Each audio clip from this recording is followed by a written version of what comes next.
Okay, saya bersama dengan wanita-wanita yang sedang beratur untuk mendapatkan kayu api.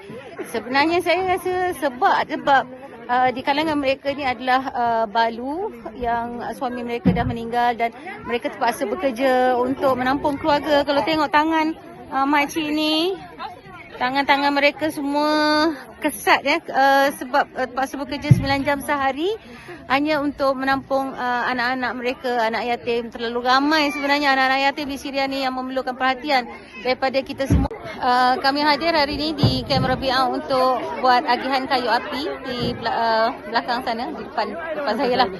Dan saya, walaupun saya rasa sangat sebab berhadapan bila bercakap dengan mereka yang bercerita tentang kesusahan dan keperitan hidup mereka, tapi saya nak kena kawal supaya tak nampak kesedihan tu, sebab kita hadir hari ini untuk menceriakan mereka dengan apa yang kita bagi, dan mereka mengharapkan agar sumbangan itu berterusan kerana bukan senang untuk hidup dalam kemah seperti ini dan bukan senang setelah kehilangan suami dan yang ibu terpaksa keluar meninggalkan anak-anak untuk bekerja dalam keadaan kerja yang sukar dan tempoh yang panjang.